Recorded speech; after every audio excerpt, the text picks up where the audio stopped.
না, বলা যায় এরকম চাপের মুহূর্তে বেস্ট ম্যাচ আমি বলবো। আসলে যদি আপনারা উইকেটটা সকাল থেকেই দেখেন, যে আসলে আমরা ড্রেসিং রুমের কথা বলছিলাম, 300-320 রানের উইকেট ছিল আসলে, খুবই ভালো উইকেট। তো যখন আমাদের দুইটা উইকেট পড়ে যায় আমাদের জন্য একটু ডিফিকাল্ট হয়ে যায় আসলে। তো লিটনের আউটটা যদি ওই সময়টাতে না হয়তো হয়তো আমরা 300-320 করতে পারতাম না। অবশ্যই ফার্স্টেশন ছিল আসলে, খুবই ইজি টাইম আমার জন্য ছিল না আসলে। আমার স্ট্রাগল পিরিয়ডটা হয়তো বা অনেকেই আপনারা দেখেছেন, হয়তো বা অনেকে দেখেননি। সো ওই জায়গা থেকে আমি সবসময় মানে ধৈর্য ধরার চেষ্টা করেছি এবং আমি আমার কাজগুলো করার চেষ্টা করেছি। এইটা মাথার মধ্যে ছিল যে একটা অপরচুনিটি যখন আসবে সেই অপরচুনিটি যেন আমি ভালোভাবে নিতে পারি। সো মাশাল্লাহ, মানে যতটুকু না চাইছি আল্লাহ তালা তার থেকে অনেক বেশি দিছে। না, এরকম না আসলে। আমার কাছে মানে আমি লাস্ট কয়েকটা বছর ধরে মানে ডোমেস্টিকে যেভাবে করে খেলতেছিলাম, এই বিশ্বাসটা ছিল যে এটা কন্টিনিউ করতে পারলে একটা না একটা টাইমে আমার অপরচুনিটি আসবে। না, ওটাই আমি আবার এই কথাতে চলে আসি। আসলে ডোমেস্টিক ক্রিকেট আমি এভাবে করেই খেলার চেষ্টা করতেছিলাম। সো মানে এখনকার ক্রিকেট যদি আমরা দেখি, সব কিছু মিলে সিচুয়েশন বা স্ট্রাইক রেটের কথা যদি আসে, ওই জিনিসটা সবসময় মাথায় কাজ করতো যখন ডোমেস্টিকে খেলতাম। সো ওই জিনিসটা জাস্ট আমি ওইখান থেকে এখানে নিয়ে আসার চেষ্টা করেছি। তো আলহামদুলিল্লাহ যে প্রথম ম্যাচটা শুরুতেই এমন একটা স্টার্ট পাওয়া, এবং মানে আমার কাজ যেটা টিমের জন্য দরকার ছিল সেটা আমার কাজটা করা চেষ্টা করব পরের ম্যাচগুলোতে যেন এরকম কন্টিনিউ করতে পারি। না, আমি প্রথমেই থ্যাঙ্কফুল যে টিম ম্যানেজমেন্টের প্রতি, ওনারা আমাকে যেভাবে করে ব্যাক করেছে আসলে। খেলা শুরুর আগে যেভাবে করে ফ্রিডম আমাকে দিয়েছে, আমাকে জাস্ট বলা হয়েছে যে আমার খেলাটাকে এনজয় করতে। সো ওই জিনিসটা খেলার সময় মাথার মধ্যে ছিল না যে অনেক দিন পরে আসছি বা কিছু। তো সিচুয়েশন যা ডিমান্ড করতেছিল আমার কাছে মনে হয়েছে যে ওভাবে করে যাওয়া উচিত। আমি জাস্ট আমার কাজটা করার চেষ্টা করেছি। না, বললাম কষ্ট তো ছিলই আসলে, ব্যাক অফ দ্য মাইন্ডে এটা কাজ করতেছিল যে যদি কন্টিনিউ পারফর্ম করতে থাকি, অপরচুনিটি একটা টাইম পরে হয়তো বা আসতে পারে। সো এটাই থ্যাঙ্কফুল যে অপরচুনিটি আসছে, এবং আমি চেষ্টা করব সবার কাছে এটাও বলবো যে আপনারা সবাই দোয়া করেন আমি যেন এটা কন্টিনিউ করতে পারি। আপনি মানে ইন্টারন্যাশনাল খেলা তো মানে কখনোই আপনার জন্য ইজি হবে না, বা সিচুয়েশনগুলো যখন আসবে এটা প্রেশার তো সবসময় আপনার কাছে থাকবে। এবং যখন আপনি টিম লাইক অস্ট্রেলিয়ার মতো টিমের সাথে খেলবেন, তো ওরা আসলে সবসময় অর্গানাইজ থাকে, ওরা ওদের প্রসেস থেকে বের হতে চায় না আসলে। সো ওই জায়গা থেকে আমার কাছে মনে হয় যে আমাদের প্রসেসটাও ঠিকঠাক ছিল, জাস্ট আমরা 20টা রান কম করেছি। না, গতকালকে আমার সালাউদ্দিন স্যারের সাথে অনেকক্ষণ কথা হয়েছে এবং আশরাফুল ভাইয়ের সাথেও কথা হয়েছে। তো ওনাদের কথাটা একদম ক্লিয়ার ছিল আসলে, যে আমরা যে সিচুয়েশনে আমি বিশেষ করে ব্যাটিং করতে যাব, ওই জায়গা থেকে যদি 40 রানে 4 উইকেট থাকে, তো সেখান থেকে যদি আমি আস্তে আস্তে খেলি হয়তো 160-70 করতে পারি, যেটা ওয়ান ডে ক্রিকেটে ডিফিকাল্ট আপনি একটু ডিফেন্ড। সো এবং 200 রানে 4 উইকেট পড়ার পরে আমার ব্যাটিংয়ে যাওয়া লাগতে পারে, সেখান থেকেও যদি আমি নর্মাল খেলতে থাকি তো সেই জায়গা থেকে হয়তো বা 260-70 করবো, সেটাও ডিফিকাল্ট। সো অবশ্যই আমাদের ভালো উইকেট পেলে আমার কাছে মনে হয় 300-320 রানের জন্য খেলা উচিত, এবং ড্রেসিং রুম থেকে এই মেসেজটাই ছিল যে আমরা ম্যাক্সিমাম যত রান করতে পারি। অবশ্যই হিস্ট্রিক উইন।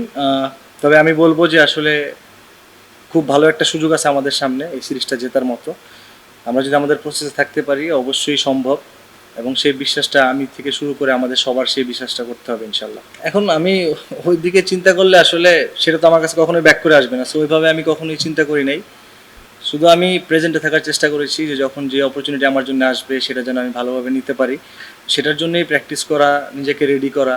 সো ওইভাবেই সবসময় প্র্যাকটিস করা ট্রাই করেছি। এটা মানে আমি প্রথমেই বলবো যে এটা একদম ওনার একদম পার্সোনাল ওপিনিয়ন আসলে, এটা অনেক দিন আগের কথা আসলে। সো এই ব্যাপারগুলোতে আমি এর আগেও কখনোই আমি মিডিয়াতে কখনো কথা বলতে চাই নাই, বা আমি কমফোর্টেবল ছিলাম না বলার জন্য। সো এখনও আমি ভেবে চাই এটা ওনার একটা পার্সোনাল ওপিনিয়ন। তবে থ্যাঙ্কফুল এখন যারা ম্যানেজমেন্টে আছেন তারা আমাকে সে অপরচুনিটি ক্রিয়েট করে দিছে, এবং তারা আমার উপর সেই ট্রাস্ট রাখছে। আমি তাদের কাছে থ্যাঙ্কফুল, এবং আমি চেষ্টা করব তাদের যে আস্থাটা আমাকে আমাকে যে আস্থা রাখছে আমার উপরে, সেটা যেন প্রতিদিন আমি দিতে পারি। না, টু বি অনেস্ট আসলে হলো না হলে না এভাবে কখনোই চিন্তা করি নাই। সো আমি জাস্ট চেষ্টা করছি যে আমি যতক্ষণ ব্যাটিং করার অপরচুনিটি থাকবে আমার, আমি যেন ম্যাক্সিমাম রানটা আমার টিমের জন্য করতে পারি, সেটা ক্যালকুলেটিভ যতটুকু রিস্ক নেওয়া দরকার আমি ওইগুলাই চেষ্টা করেছি, এবং চেষ্টা করেছি আমার জোনের শর্টসগুলো খেলার জন্য।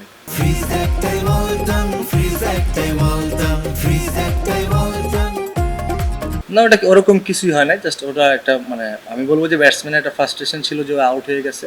তো সেই জায়গা থেকে ও ফার্স্ট্রেশনটা হয়তো বা এটা একটা মিসকমিউনিকেশন, এছাড়া আর কিছুই না, নাথিং সিরিয়াস। সো এটা আমার কাছে মনে হয় মাঠেরটা মাঠে রাখাই ভালো। না, আমার পুরো ইন্টায়ার টিম থেকে শুরু করে ক্যাপ্টেন থেকে শুরু করে সবাই মানে সাপোর্ট করার চেষ্টা করতেছে, বিশেষ করে যেহেতু আমি এতদিন পরে আসছি। তো ওরা সবাই মিলে চাইতেছে যেন আমি ওই ফিল্ডটা কখনোই না করি যে এতদিন পরে আসছি।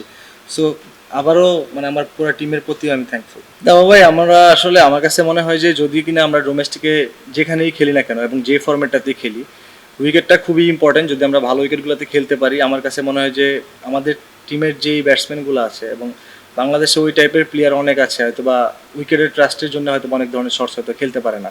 এবং একটা ব্যাটসম্যান যখন ওই শর্টসগুলো খেলা অফ করে, আমার কাছে মনে হয় যে তখন তার আস্তে আস্তে শর্টসের রেঞ্জও কমে যায়। তো ভালো উইকেটগুলোতে খেলতে থাকলে আমার কাছে মনে হয় যে খুবই চান্স থাকে তার শর্টসগুলোকে ব্যাক করার, এবং এন্ড অফ দ্য ডে ভালো একটা রেজাল্ট আশা করা যায়। তো অবশ্যই বুস্ট আপ করে সে পারফর্ম করতে থাকলে মানে ওই বিষয়টা মাথার মধ্যে সবসময় কাজ করে যে একটা অপরচুনিটি আসতে পারে। এবং আলটিমেটলি আবাহনীতেই খেলি আর ডোমেস্টিক যেখানেই খেলি না কেন, এন্ড অফ দ্য ডে সবাই চেষ্টা করে যে দেশকে সার্ভ করার জন্য। সো এটা মেইন টার্গেট, এবং আমি বিশ্বাস করি যে সবাই এই জিনিসটা বিশ্বাস করে। সো ওই জায়গা থেকে অবশ্যই বলবো যে অবশ্যই প্রিমিয়ার লিগের পারফরমেন্স থেকে শুরু করে সব কিছুর একটা ভ্যালু আছে। আক্ষেপ তো অবশ্যই কাজ করে।